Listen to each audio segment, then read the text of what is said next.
Canada ఉత్తర అమెరికాలోని అతిపెద్ద దేశం. ఈ దేశం పశ్చిమములోని అట్లాంటిక్ మహాసముద్రము నుండి పడమరలోని పసిఫిక్ మహాసముద్రము వరకి వ్యాపించి ఉత్తరములోని ఆర్కిటిక్ మహాసముద్రము లోపలకు కూడా వ్యాపించి ఉంది. ఇది విస్తీర్ణంలో ప్రపంచములోనే రెండవ అతి పెద్ద దేశం. దక్షిణములో వాయవ్యంలో అమెరికా సంయుక్త రాష్ట్రాలతో ఉన్న ఉమ్మడి సరిహద్దు. ప్రపంచములోనే అతి పెద్దది కెనడా. భూభాగములో అనేక రకాల ఆదిమవాసి ప్రజలు వేలాది సంవత్సరాలుగా నివసించేవారు.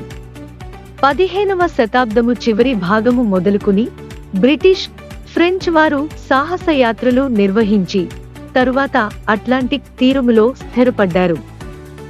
7 సంవత్సరాల యుద్ధం అనంతరం 1763లో ఫ్రాన్స్ ఉత్తర అమెరికాలోని వారు ఆక్రమించిన ప్రదేశాలలో దాదాపు అన్నిటినీ వదులుకుంది. 1867లో 3 బ్రిటిష్ ఉత్తర అమెరికాల కాలనీలని కలిపి ఒక కాన్ఫెడరేషన్గా ఏర్పడి 4 సంస్థానాలను కలిగి ఉన్న ఫెడరల్ డొమినియన్గా కెనడా ఏర్పాటైంది. ఈ ప్రక్రియ వలన సంస్థానాలు భూభాగాలకు క్రమేపీ విస్తరిస్తూ యునైటెడ్ కింగ్డమ్ నుండి స్వయం ప్రతిపత్తిని పెంచుకోవటం జరిగింది. విస్తరిస్తున్న స్వయం ప్రతిపత్తికి 1931 నాటి స్టాచ్యూ ఆఫ్ వెస్ట్ మినిస్టర్ నిదర్శనముగా నిలిచి 1982లో కెనడా యాక్ట్తో ఒక కొలిక్కి వచ్చింది. దీని ద్వారా బ్రిటిష్ శాసన సభపై చట్టపరంగా ఆధారపడవలసిన అవసరాల యొక్క అవశేషాలు కూడా తెంపివేయబడ్డాయి. 10 సంస్థానాలు 3 భూభాగాలు కలిగిన ఒక సమాఖ్య కెనడా శాసన సభతో కలిగిన ఒక ప్రజాస్వామ్యం. రాజ్యాంగ ప్రకారం 2వ ఎలిజాబెత్ రాణి దేశ అధిపతిగా ఉన్న ఒక రాజ్యాంగ రాజరికం. ఇది ఒక ద్విభాషా బహుసంస్కృతులు కలిగిన దేశం. ఆంగ్లం, ఫ్రెంచ్ సమాఖ్య స్థాయిలోనూ న్యూ బ్రున్స్ విక్ ప్రావిన్స్ లోనూ అధికార భాషలుగా ఉన్నాయి. కెనడా ప్రపంచంలోనే బాగా అభివృద్ధి చెందిన దేశాల్లో ఒకటి. కెనడా యొక్క బహుముఖ ఆర్థిక విధానము దాని యొక్క అపారమైన సహజ వనరుల మీదను వర్తకము పైనను ముఖ్యంగా యునైటెడ్ స్టేట్స్తో వాణిజ్యము మీద ఆధారపడి ఉన్నది. యునైటెడ్ స్టేట్స్తో కెనడాకు దీర్ఘకాల సంకీర్ణ సంబంధం ఉంది. Canada G8, G20, NATO, organisation for economic cooperation and development, world trade organisation, commonwealth of nations organisation, international de la Francophonie, OAS, APEC, United Nations సంస్థలలో సభ్యత్వం కలిగి ఉంది.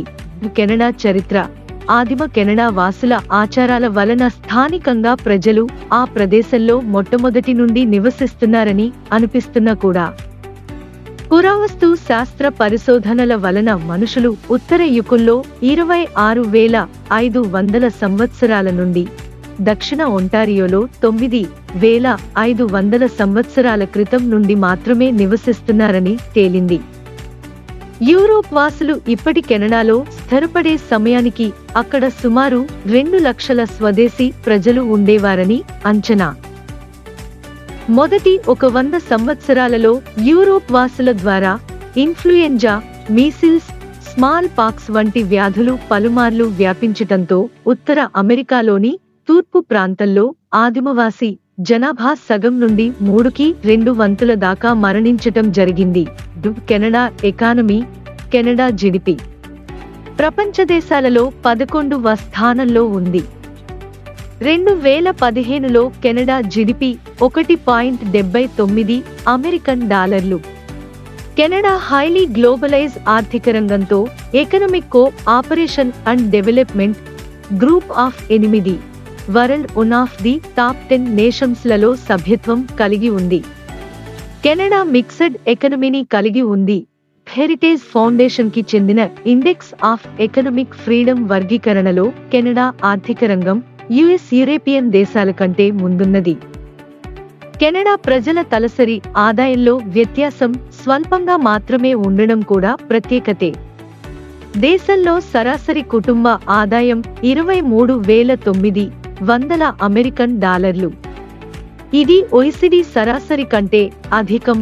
ఎక్స్చేంజ్ ఎగుమతి దిగుమతులు అదనంగా టొరంటో స్టాక్ ఎక్స్చేంజ్ ప్రపంచంలో 7వ స్థానంలో ఉంది. ఇందులో 1500 కంపెనీలు ఉన్నాయి. 2015లో మొత్తం మార్కెట్ పెట్టుబడులు $2 ట్రిలియన్. 2014లో కెనడా ఎగుమతులు మొత్తం $528 బిలియన్ల కెనడా డాలర్లకు చేరుకున్నాయి. దిగుమతుల మొత్తం $524 బిలియన్ల కెనడా డాలర్లు. 20వ శతాబ్దంలో కెనడా తయారీ రంగం, మైనింగ్, సేవారంగం అభివృద్ధి కెనడా ఆర్థిక రంగాన్ని గ్రామాల నుండి పారిశ్రామికరణ, నగరీకరణ దిశగా మార్పు చెందడానికి సహకరించింది. పలు ఇతర దేశాల మాదిరిగా కెనడా ఆర్థిక రంగంలో సేవారంగం ఆధిక్యత కలిగి ఉంది. దేశంలో ఉపాధి కల్పనలో 4/3 సేవారంగం బాధ్యత వహిస్తుంది. అభివృద్ధి చెందిన దేశాలలో కెనడా అసాధారణమైన ఆర్థిక విధానాలను కలిగి ఉంది. కెనడా ఆర్థిక రంగం అరణ్యం, పెట్రోలియం పరిశ్రమలకు ప్రాధాన్యత ఇస్తుంది. సైన్స్, టెక్నాలజీ 2012లో కెనడా దేశీయ పరిశోధనా రంగం అభివృద్ధికి $31.3 బిలియన్లు వ్యయం చేసింది. ఇందులో $7 బిలియన్లు ఫెడరల్, ప్రొవిన్షియల్ ప్రభుత్వాలు మంజూరు చేశాయి. 2015 నాటికి కెనడా భౌతిక శాస్త్రం, రసాయన శాస్త్రం, వైద్యంలో 13 మంది నోబెల్ గ్రహీతలను అందించింది. 2012 అంతర్జాతీయ శాస్త్రీయ పరిశోధనల నాణ్యతలో కెనడా 4వ స్థానంలో నిలిచింది. అంతర్జాతీయ సాంకేతిక సంస్థలకు కెనడా నిలయంగా ఉంది. 33 మిలియన్ల అంతర్జాతీయ వాడకందార్లతో అత్యధికంగా అంతర్జాల వాడుకరులు ఉన్న దేశాలలో కెనడా ఒకటిగా నిలిచింది. 2014 గణాంకాలు మొత్తం కెనడా జనసంఖ్యలో 94% అంతర్జాలం వాడుతున్నారని తెలియజేస్తున్నాయి. కెనడా స్పేస్ ఏజెన్సీ అత్యంత చురుకుగా స్పేస్ ప్రోగ్రాంను నిర్వహిస్తుంది. ఇది deep space, planetary aviation research, రాకెట్లు, శాటిలైట్ల అభివృద్ధి మొదలైన ప్రోగ్రాంలను నిర్వహిస్తుంది.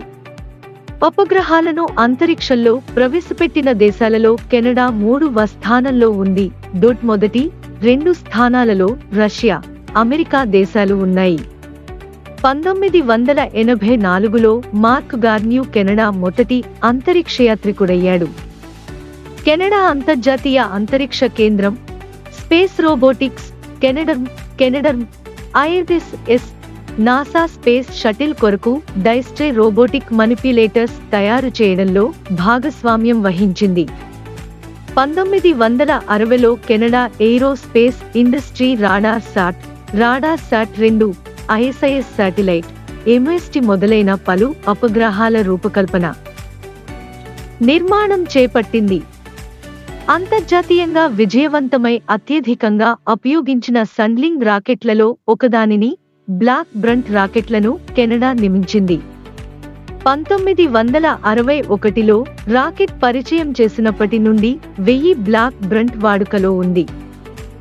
కెనడాలో మతం, పలు విధమైన మతాలు, ఆచారాలను అనుసరిస్తున్న కెనడా పలు మతపరమైన వైవిధ్యాలు కలిగి ఉంది. కెనడాలో అధికారికమైన చర్చి లేదు. కెనడా ప్రభుత్వం పలు మతాలకు అధికారిక హోదాను ఇస్తుంది. కెనడా ప్రజల మత స్వాతంత్ర్యాన్ని రాజ్యాంగపరంగా రక్షిస్తూ ఉంది. ప్రజలు స్వతంత్రంగా మత సంబంధిత ఉత్సవాలలో చేసుకోవడానికి ప్రభుత్వం ఎటువంటి పరిమితి విధించడం, జోక్యం చేసుకోదు. దేశం అంతటా, సంఘం అంతటా మతాన్ని అనుసరించడం వ్యక్తిగత విషయంగా భావించబడుతుంది. కెనడియన్ దైనందిక జీవితం, సంస్కృతిలో క్రైస్తవం ప్రధానమైనదిగా ఉంది. కెనడా పోస్ట్ క్రిస్టియానిటీ లౌకికవాద దేశంగా గుర్తించబడుతుంది. కెనడాలోని క్రైస్తవులు అధికంగా దైనందిక జీవితంలో మతానికి ప్రాముఖ్యత లేదని భావిస్తున్నారు. అయినప్పటికీ దైవం పట్ల విశ్వాసం కలిగి ఉన్నారు. 2011 గణాంకాలను అనుసరించి 67.3% కెనడియన్లు క్రైస్తమతాన్ని అనుసరిస్తున్నారని, వీరిలో రోమన్ కాథలిక్కులు అధికంగా ఉన్నారు. కెనడా జనసంఖ్యలో రోమన్ కాథలిక్కులు 38.7% ఉన్నారు. మిగిలిన వారు ప్రొటెస్టెంట్లు. కెనడియన్ జనసంఖ్యలో 6.1% ఉన్న ప్రొటెస్టెంట్లు యునైటెడ్ చర్చి ఆఫ్ కెనడాకు చెందినవారే ఉన్నారు. తరువాతి స్థానంలో 5% ప్రజలతో ఆంగ్లికన్ చర్చికి చెందిన క్రైస్తవులు ఉన్నారు. చివరిగా 1.9% బాప్టిస్ట్ క్రైస్తవులు ఉన్నారు. 1960 నుండి లౌకికవాదం అధికరిస్తూ ఉంది. 2011 గణాంకాలు 23.9% ప్రజలు ఏ మతానికి చెందినవారుగా నమోదు చేసుకున్నారు. 2001లో వీరి శాతం 16.5% ఉంది. మిగిలిన 8.8% క్రైస్తవమతేతరులు ఉన్నారు. వీరిలో 3.2% కెనడియన్ ముస్లిములు, హిందువులు 1.5% ఉన్నారు. కెనడాలో భాషలు.